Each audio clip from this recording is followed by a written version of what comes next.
এরপর আমরা জানব ইলেকট্রন বিন্যাস সম্পর্কে। ইলেকট্রন বিন্যাস অর্থাৎ তোমরা আগের দিন জেনেছো যে নিউক্লিয়াসকে কেন্দ্র করে বিভিন্ন কক্ষপথে রয়েছে ইলেকট্রনরা।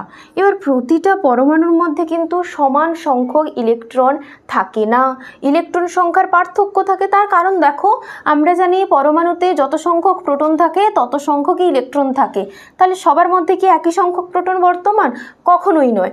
এই জন্য ইলেকট্রন সংখ্যারও প্রত্যেকের মধ্যে ইলেকট্রন সংখ্যা এখানে ডিফারেন্স আমরা লক্ষ্য করব।